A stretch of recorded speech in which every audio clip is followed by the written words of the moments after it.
autores que falam a mesma coisa. Então, eu vejo alguém, escuto alguém falando uma coisa que é totalmente diferente daquilo. Então, eu vou me posicionar. Eu vou dizer, olha, eu não concordo por isso, por isso, por isso e por isso. Estou fazendo o meu papel. Jesus, no evangelho dele, ele diz o quê? Que o que sabe mais, ensina a quem sabe menos. Que o forte ampare o fraco, ou seja, que a gente precisa se posicionar dessa forma.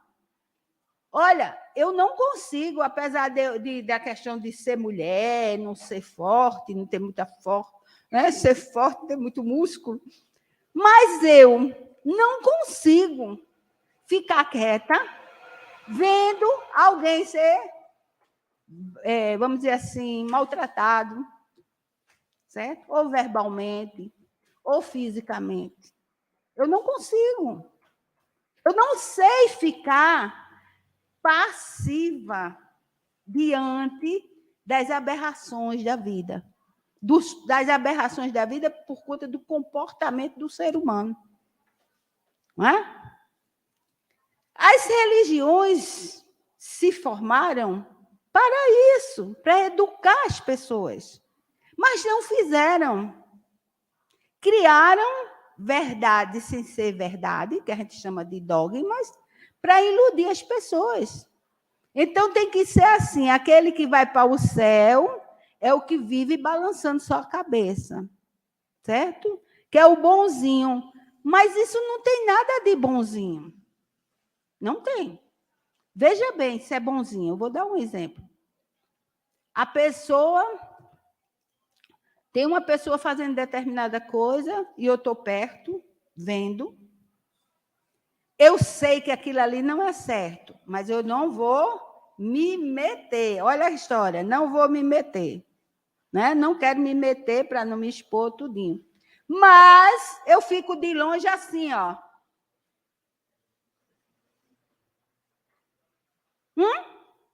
Eu estou concordando? É melhor falar.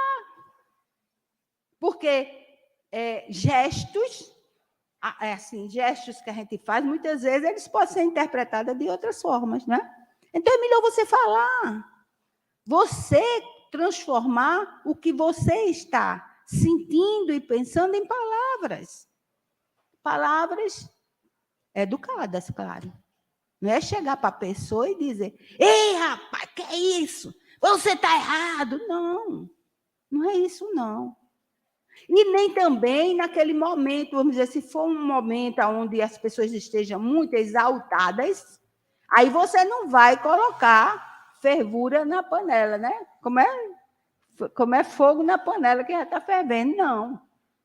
Mas depois você chama a pessoa e vai conversar com ela. E mostrar a ela, por A mais B, que aquele comportamento não foi certo. Não é assim? Ora, mas como é que eu posso... Tem uma coisa chamada autoridade moral. Certo? Autoridade moral. Autoridade moral é quando você já desenvolveu, certo, determinadas virtudes, aptidões, e já te dá condições de chamar o outro atenção. Tem que ter essa... Porque não é assim. Você não é para chamar a atenção do outro se você faz a mesma coisa. Não. Aí você não tem autoridade moral. Certo? Você precisa desenvolver a sua autoridade moral, que é educar os seus sentimentos. Mas tem uma coisa que eu acho tão interessante. Eu já fui, eu não sei se eu já disse isso aqui, mas eu já fui, não por uma pessoa só, classificada como mal educada. E uma disse na minha cara, você é muito mal educada. Eu disse, sou. Eu disse, por que você disse que eu sou mal educada? Aí ela foi explicar. Eu disse, será que isso é mal educação? Aí ela ficou assim. É mesmo, né, amor? É não, né? Sabe por que ela disse que eu era mal educada? Porque eu falo com todo mundo, sorrio, abraço todo mundo. Quando eu encontro alguém, principalmente na jornada, né? A jornada a gente se encontra, a gente vai num centro espírita. Gente, não tem coisa melhor do que você se ama, certo? Que você se identifica. Tem coisa melhor? Me diga. Então, como é que a gente expressa isso? É assim, ó. Oi, fulano. Não, é oi, fulano, que alegria tiver. Passa um abraço para cá. Foi o que eu mais senti falta na pandemia, foi do abraço, entendeu? Dá um abraço gostoso, certo? Diz, como eu estou feliz. Não, às vezes nem precisa nem a gente abrir a boca para dizer que está feliz, porque o outro sente a energia da gente. Então, ser alegre, contente, falar um pouco alto, não é essa questão de falar alto sempre, não. Eu falo alto no momento em que você encontra a pessoa. Oi! Tem coisa melhor quando eu chego na rádio, que Dado Belo chega, maninha querida, vem, me abraça, certo? Tem coisa melhor de você receber isso quando chega num local. Gente, isso te incentiva a continuar fazendo as tarefas que você faz, a desenvolver. Então, eu já fui chamada de mal educada por isso, porque as pessoas confundem falar baixo com educação, e não é. Agora, tem pessoas que falam muito alto em todo o canto. É uma questão também, aí diz, é mal educado, é uma questão do meio em que ele foi criado também. Eu conheci pessoas que falavam, aliás, eu ainda conheço, que falam muito alto em todo canto. Mas é por conta de que os pais, os avós falam desse jeito. E a criança aprende o que os pais fazem, não o que os pais falam. Muitas vezes o pai diz, fala baixo, menino, mas ele fala alto. Então, a criança aprende a falar alto. Então, falar alto nesse sentido, assim, de cumprimentar uma pessoa com essa efusão de alegria, certo? De bem-estar, porque está vendo o outro, não é falta de educação, mas as pessoas confundem isso. Mas essa pessoa que me disse que eu era assim, hoje ela não pensa mais dessa forma. Porque, ao invés de eu ficar com raiva, ou ficar discutindo com ela, não, eu perguntei simplesmente, por que você me acha mal educada? Por que você fala isso? Aí ela foi explicar. Eu disse, você acha que isso é má educação? Aí ela parou assim, pensou, disse, não. Eu digo, pois é, você está equivocada. Então, a gente precisa entender as coisas, certo? Não é porque alguém disse que quem fala alto é mal educado que a gente vai classificar todo mundo que falou alto em algum momento que é mal educado. Entendeu? É melhor você se posicionar do que você balançar a cabeça de forma que não está de reprovação e depois ir conversar com os outros sobre aquele acontecimento e dizer o que você pensa para outra pessoa e não para a pessoa que você estava. E isso é que é errado, não é? Ou não? Você está sendo uma pessoa falsa, uma pessoa hipócrita, uma pessoa que é medrosa, que não se assume. E a gente precisa fazer isso. A gente tem que assumir aquilo que nós somos e assumir aquilo que a gente não concorda. Isso é importantíssimo. Olha, essa influência também dos maus sobre os bons acontece com relação à questão espiritual, que é o nosso carro-chefe, porque nós estamos numa casa espírita e o problema maior que nós temos é justamente essas perseguições espirituais de maus espíritos sobre os espíritos encarnados, que ainda não são tão maus quanto eram, mas que eles pensam que a pessoa ainda é. Não é? E aí há uma assimilação. Mas no livro, decorem, viu? Anotem. No livro Libertação, que faz parte da coleção de livros de André Luiz, né? É sobre Gregório, que é filho... Gente, eu estou suando mais do que nem sei o que é isso. Olha como eu estou. Que é filho de Matilde. Matilde é um espírito que já conseguiu galgar patamares de evolução moral incríveis. Ela já vive numa colônia bem mais acima. E o filho dela, Gregório, se encontra num umbral pesado, vamos falar assim, perseguindo os outros espíritos. Ele formou uma... Ele formou uma horda de perseguição. E aí, no mundo espiritual, chega Matilde, ela quer ver se consegue... não é convencer, porque não é questão de convencer, mas ela quer que o filho dela compreenda que não está no caminho certo, no caminho do bem, que não é para ele estar no mundo espiritual se vingando de coisas passadas na vida dele enquanto ele era encarnado. E aí o mundo espiritual forma uma equipe composta por André Luiz, Gúbio e Eloy, e que recebe a incumbência de Matilde, a mãe dele, aquela que foi uma mãe biológica dele, mas que toda mãe, ela forma um vínculo com o filho que vocês nem imaginam. Bem, toda mãe não. Quando eu falo toda mãe, porque a mãe verdadeira é aquela que realmente tem um laço com os filhos. Tem mãe que vem apenas para ter a primeira, vamos dizer assim, o primeiro contato com a maternidade. Então, ainda não desenvolveu realmente aquelas aptidões da mãe verdadeira, né? Mas a mãe, ela quer o filho no melhor lugar, não é assim? Ou não é? Nós aqui queremos nosso filho na melhor escola, queremos nosso filho com a melhor roupa, nós queremos nosso filho com a melhor comida, nós queremos nosso filho fazendo universidade, não é assim? E somos ainda espíritos que não estamos nessa qualidade de Matilde. Então, Gregório, ele tinha isso aí, e por conta de determinadas coisas, que aqui não vem ao caso, porque senão eu vou passar a palestra todinha aqui.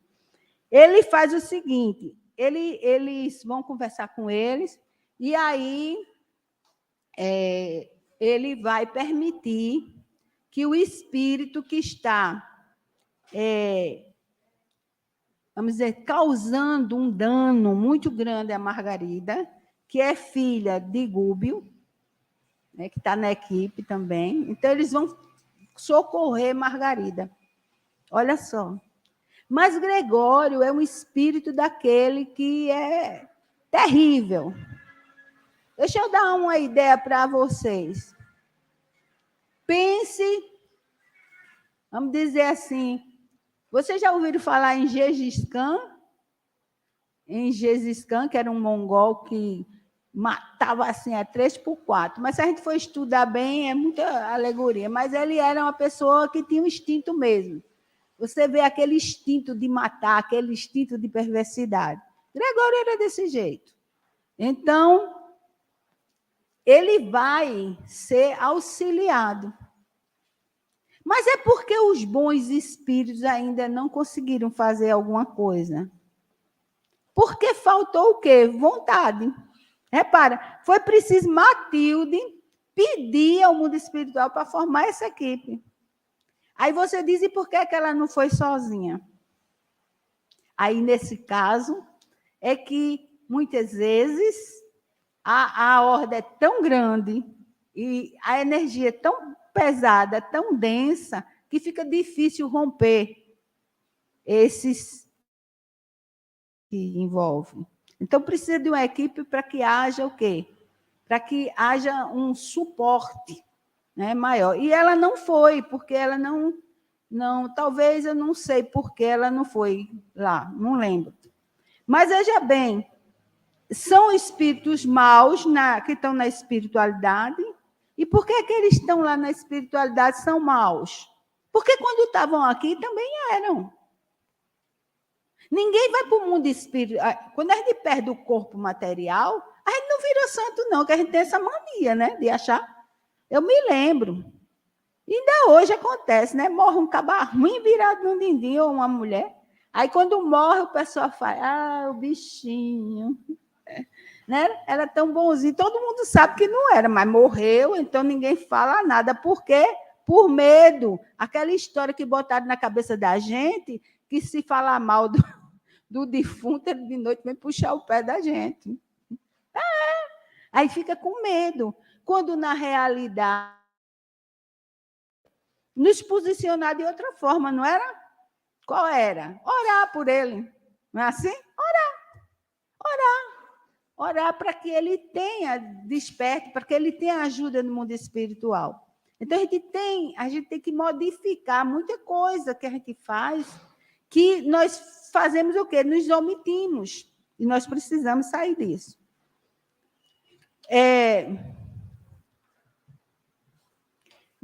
Marcelo Teixeira, ele é palestrante espírita, escritor. Não é muito conhecido, não, mas é conhecido. Ele tem um texto chamado A Omissão dos Bons. E ele conta umas histórias. Ele conta 2 histórias. Ele diz que, quando era estudante, morava longe, cidade, ia estudar na cidade, mas morava longe, tinha que pegar o ônibus. E ele disse que, naquela época, os ônibus eram assim, Clóvis, não tinha janela, tinha tanto que era uma janela, mas nos outros era só o vidro, que eu acho que ainda tem hoje assim, né? Mas ele disse que aí o que acontecia? Ele comprava, era como se ele morasse em Campina e viesse estudar aqui, né? Ele ia na rodoviária, comprava a passagem dele e via o lugar dele. Qual era o lugar? E ele comprava na janela, não é? Você compra, o número está lá, é o seu assento. E aí ele disse, quando foi um dia que entrou no ônibus, que chegou, tinha um senhor sentado no canto dele. Aí ele disse, mostrou, né? Só é meu lugar. Ele disse, meu lugar era ali, ó, vai sentar lá. Todo prepotente, certo? E ele disse que ficou olhando assim, mas saiu, sentou-se lá no lugar que era do homem, que era a janela fixa, não tinha como entrar um ventinho, porque ele disse que era um calor enorme, não tinha ar-condicionado no ônibus. E ele disse que sentou-se lá, emburrado. Ele disse, eu ia emburrado, com raiva, mas com raiva também de mim, porque eu não me posicionei. Ele disse, eu fui para a escola, mas não conseguia me concentrar, pensando que eu devia ter tomado uma atitude e não tomei. Aí ele disse que, tempos atrás, né, depois foi estudando a doutrina, foi estudando, o tempo passou, aí ele disse que aprendeu a não ser omisso. Ele disse que, diante do mal nosso de cada dia, ele aprendeu a não ser omisso. Ele diz, por várias vezes vi-me em situações parecidas com a que relatei e fiz, com educação e força moral, valerem os meus direitos. Certo? Ele disse que aprendeu com a doutrina, estudando, que nós temos nossos, lá no Evangelho, segundo o Espiritismo, tem o dever, para a gente aprender o que é o dever. E tem a lei também, as leis divinas, né, no livro dos Espíritos, nos mostrando que a gente tem deveres, temos obrigações, mas temos deveres. E temos também o quê? Direitos. E esses direitos nós temos que reivindicar. É o nosso direito. Se eu não consigo reivindicar meus direitos, imagine reivindicar outras coisas. Não é? Como é que eu posso ajudar alguém a reivindicar os direitos deles se eu não reivindico nem os meus? Porque tudo não começa na gente. Então, eu preciso primeiro aprender isso. E aí ele diz que depois, já tinha aprendido a reivindicar os direitos dele, ele disse que um dia estava na faixa de pedestre, e o cara veio com o carro para estacionar na faixa de pedestre, onde ele estava. E mandou ele sair do lugar. Ele disse, eu não arredei meu pé. Fiquei lá em pé na faixa de pedestre, que era o meu lugar, e ele teve que dar ré e botar o carro lá onde ele queria, no outro canto. Mas ele disse, é meu direito, a faixa de pedestre é meu direito. Então, veja, gente, são coisas assim que muitas vezes a gente deixa passar. E o outro vai continuar mal educado. O outro vai continuar fazendo isso. Enquanto ele não encontra alguém que diga a ele, olha, você está errado, não é assim? Com a atitude dele que ele ficou, o cara deve ter aprendido. Agora, tem uns que não aprendem não, né? Mas, pelo menos, você tenta. Né? E você teve o quê? Você reivindicou o seu direito.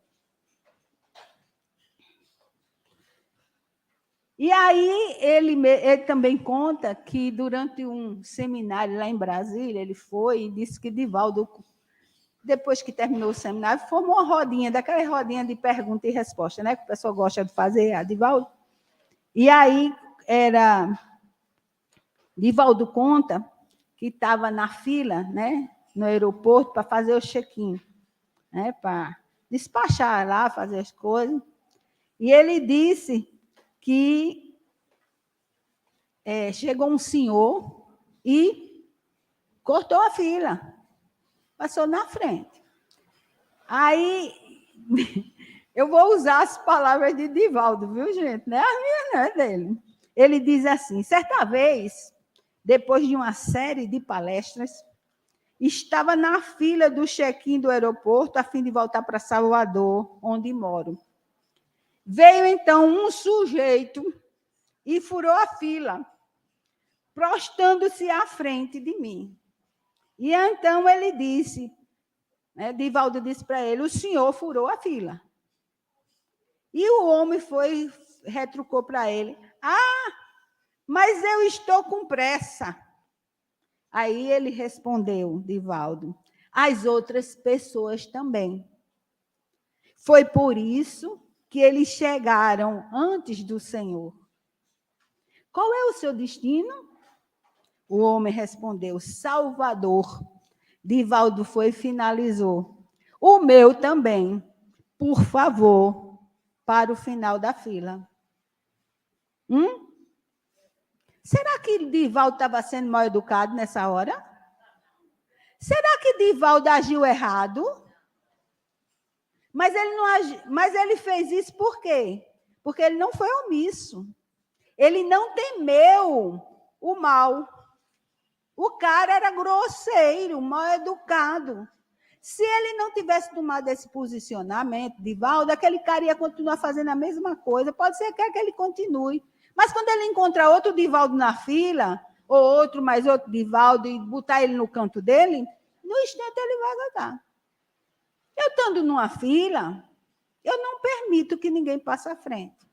E permito sim.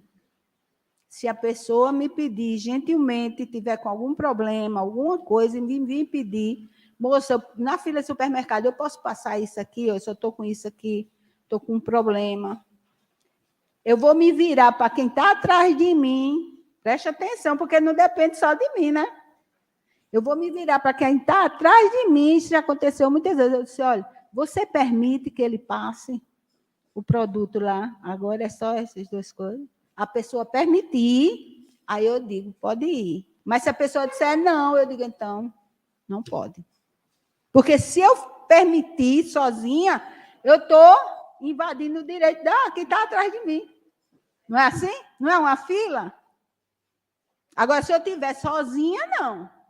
Aí eu tenho um poder de decisão. Mas se tiver mais gente, eu não posso. Hein? Se uma pessoa me pedir um passe, aqui na casa espírita, eu aplico. Eu não digo, olhe, venha tal dia tomar o passe. Não, eu vou aplicar o passe, preste atenção, como eu já fiz isso muitas vezes. Eu aplico o passe, não é dia de palestra pública, eu aplico o passe e depois eu converso com a pessoa. Olha, vem assistir a palestra, porque esse trabalho é feito depois da palestra, certo? Para a pessoa não ficar achando que toda hora que vai chegar na casa vai encontrar alguém para dar um passe. Né? Porque nem sempre, preste atenção, nem sempre as pessoas que estão ali estão em condições de dar um passe. Né? Assim, Clóvis? Nem está prestando atenção. Está vendo? Nem está prestando atenção. Olha.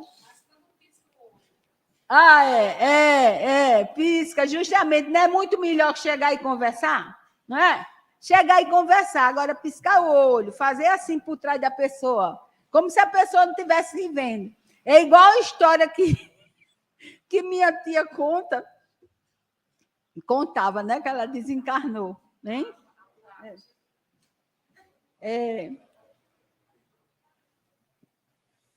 Minha tia conta que a irmã dela chegou uma senhora lá na casa deles, uma negra de cabelo bem tuinho. E aí, não sei o que era para fazer, e a outra tia minha foi fazer. Só que, olha só, noção, sem noção. Aí, mexendo, né, e disse, seu cabelo é muito lindo, pichain, para a minha outra tia que estava assim, como se a mulher não estivesse escutando. Pode um negócio desse? Quer dizer, tem pessoas que fazem isso, entendeu? E assim começa todos os preconceitos da vida, né? Ei, veja bem,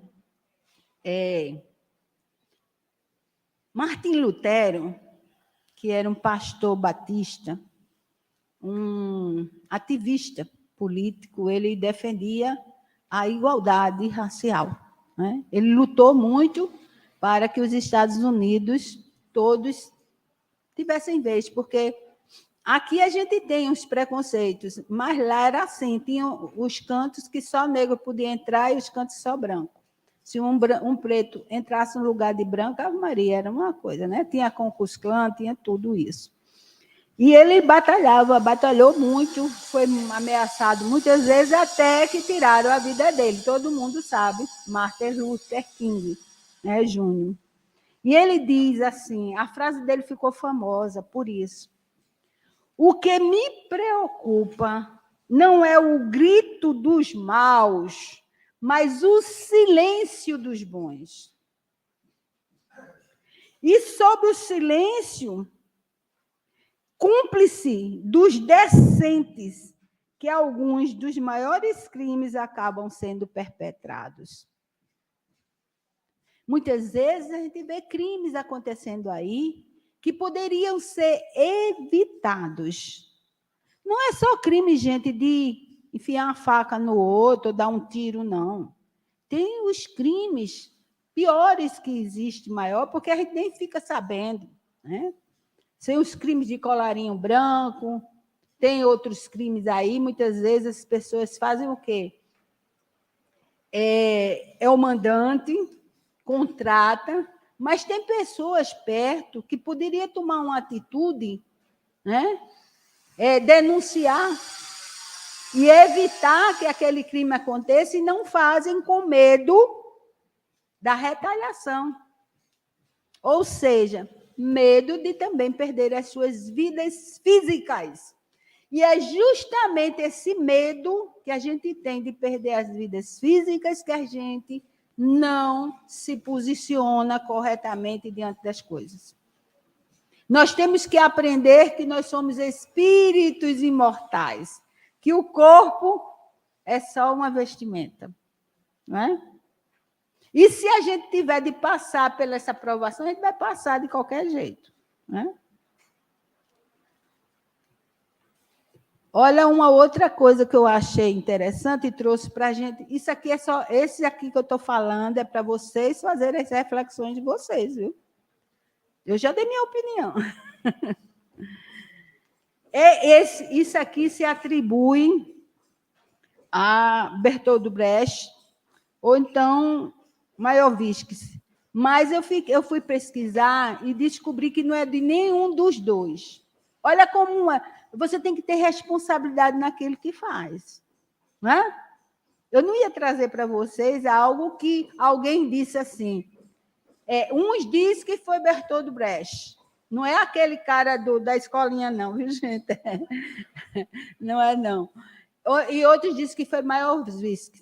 Só que eu fui pesquisar, eu digo, tem alguma coisa errada aqui. E eu fui descobrir quem é o verdadeiro autor disso, da palavra.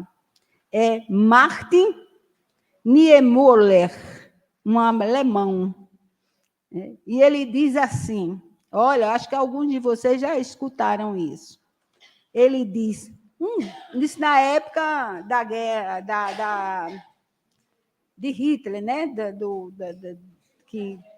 Na Segunda Guerra Mundial, aquelas coisas artroses que era cometida, que entrava, né, a polícia de Hitler entrava, carregava todo mundo, né, e levava para... Quando não levava logo para as coisas de gás, eles levavam para os campos de concentração, né, que nós temos aí notícia que são coisas terríveis. E ele diz assim, olha, preste atenção e vão fazer as suas reflexões.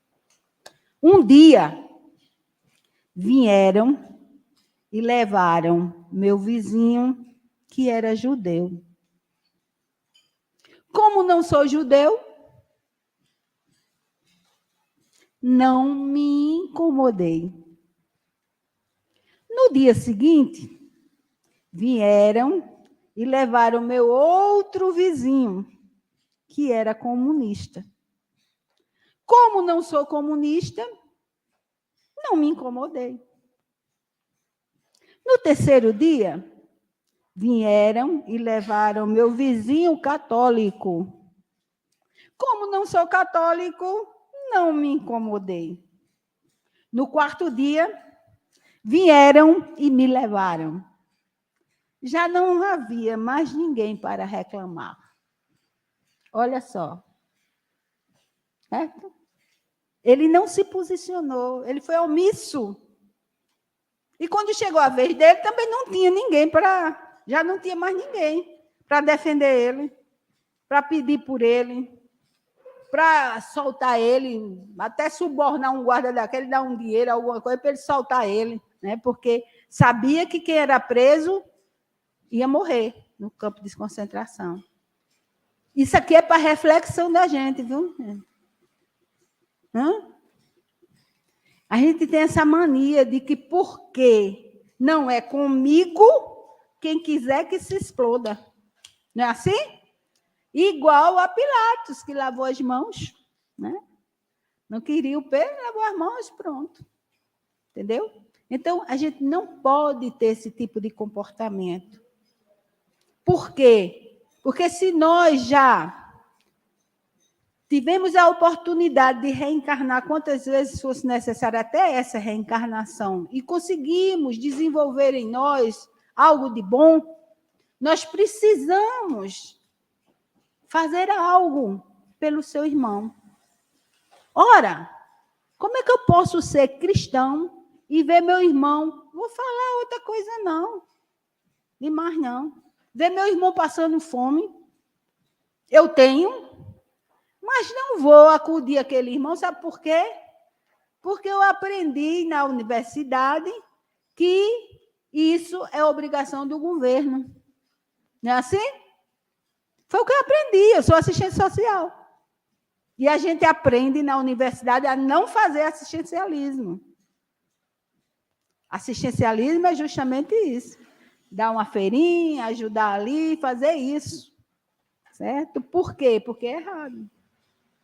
E eu fiz serviço social. Aí me perguntem se eu coloquei isso em prática que eu aprendi lá. Não. Eu fui usar a minha visão. Eu fui usar a minha lógica, a minha razão, analisar, ver se esse conceito lá na universidade era correto. Aí vem Chico e me diz, lá no livro, Ele diz lá que foi anotado, né, pelos autores que fizeram a biografia dele. Se minha casa do meu vizinho estiver pegando fogo, eu chamo o bombeiro. Tá certo, correto, não é? Mas enquanto o bombeiro não chega, eu pego a minha mangueira e vou tentar apagar o fogo. Não é? Esse é o comportamento de um cristão. Não é assim? A gente fala muito em não julgar, porque está lá no Evangelho, não julgueis para não serem julgados. O medo de não ser julgado, não é? Para não serem julgados. Aí não julguem, certo? Não julguem. Será que funciona isso? Não. Por quê? Porque as pessoas continuam julgando. O julgar aí é você, porque você ainda não ampliou a sua visão com relação àquilo, o outro já ampliou, aí você fica, quer ser santo, quer ser santo. Isso acontece muito, sabe como? Nas famílias que todo mundo é católico, é evangélico, e uma pessoa vai ser espírita. E uma pessoa, eu estou dizendo isso que eu senti na pele isso, eu sentia isso na pele. Né? Você vai ser espírita. Quando você começa a estudar a doutrina espírita e começa na prática, principalmente num trabalho como esse, eu cheguei aqui em 93, eu fui fazer o exórdio, né, que é antes do atendimento. Hoje a gente fala nas ilhas, mas tinha o exórdio, né, Clóvis? Era bom, falava de não fumar, de não beber, e a gente tinha liberdade de falar coisas que as pessoas estavam precisando ouvir. Porque eu cansei de ouvir depoimentos de pessoas, depois me chamar irmã, porque o pessoal tem mania de me chamar de irmã. Eu acho que eu tenho um cara de freira. Eu acho que é meu cabelinho assim, né? Aí dizia, olha, aquilo ali que a senhora estava falando era para mim. Isso não é uma vez só, não, gente. É muitas vezes. Por quê? Porque nós vivemos assim, sequiosos de esclarecimento nessa área de como eu me comportar diante de determinados fatos. E a doutrina espírita tem condições de esclarecer com relação a isso. Ninguém vai dizer aqui que eu estava incentivando ninguém a brigar, estava? Não. Eu estava falando que nós precisamos ter um posicionamento diante daquilo que você já sabe que é errado. Não é? Às vezes a pessoa não sabe. Quem está fazendo não sabe. Ela acha que está certo. Por quê? Porque o egoísmo da pessoa é tão grande, tão grande, tão grande, que ela faz aquilo errado e acha que está fazendo certo. É tanto que ela não pede perdão, ela não se arrepende, não faz nada. Pode olhar. A maioria dos espíritos, das pessoas que desencarnam, que vai para o mundo espiritual, não se arrependeram ainda do que fizeram. Aqueles, às vezes, na hora que está desencarnando, dizem, eu me arrependo, não sei o quê, mas é da boca para fora. Entendeu? Então, aí, uma outra coisa dá tempo, né?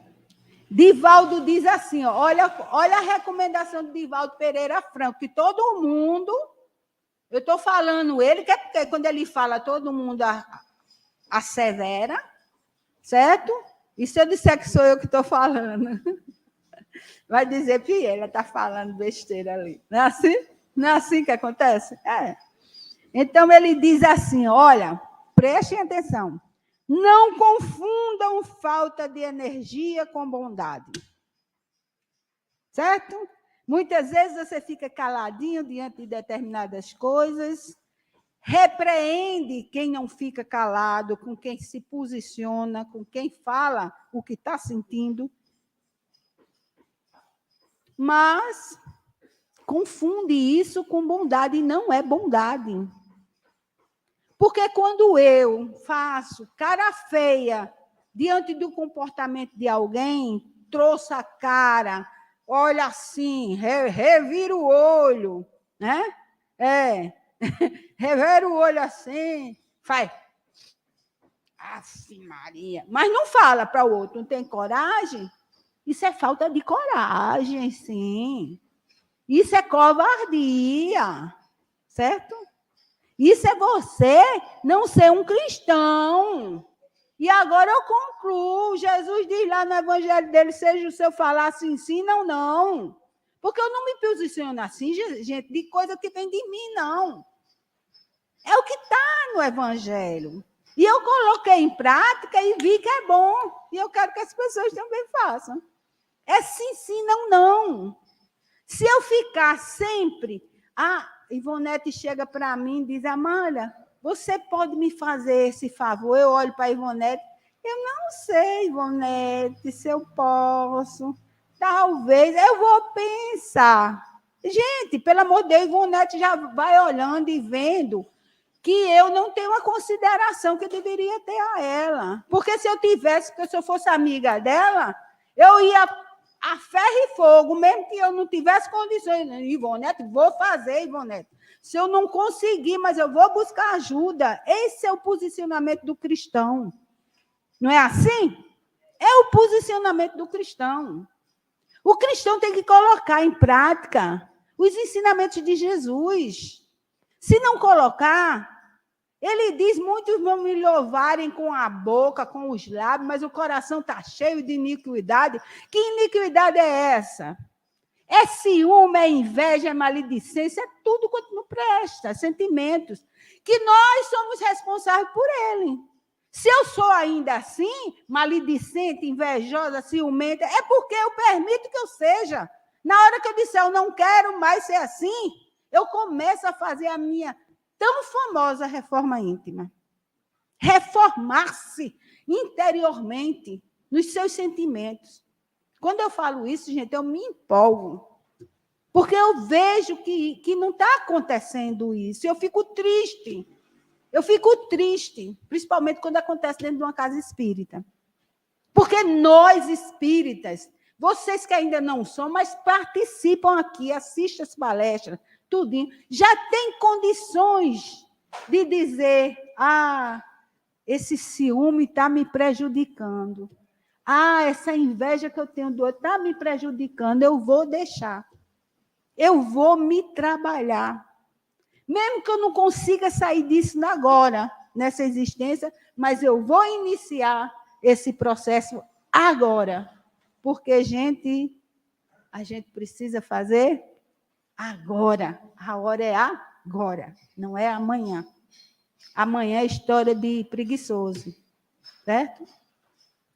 Então, meus queridos amigos, queridos, né, tem mais uma coisa que eu queria só... Tu me permite só um pouquinho? O mês de setembro agora é prevenção do suicídio, mas também da doação de sangue, viu, gente? E aí, com relação à questão dos bons e os maus, né? Os bancos de sangue vivem vazios, suplicando por doadores, e quase ninguém aparece para doar sangue. Por essa razão, o mal representado, veja bem, representado por doentes necessitados e por baixos estoques de sangue, prospera. E prospera por quê? Por fraquezas dos bons, traduzida em preguiça e falta de interesse e medo de agulha. Olha, o mal prospera, que é a doença das pessoas que precisam do sangue. E o mal está prosperando porque o estoque lá nos centros no Hemocentro e outros está baixo. Por quê? Porque as pessoas não vão doar sangue. Muitas vezes por preguiça, muitas vezes porque quando doa o sangue, não pode beber antes, né? 24 horas antes, a 48 horas, e a maioria das pessoas gosta de beber, aí não quer deixar, né? Aí não vai doar o sangue. Mas doar sangue é vida.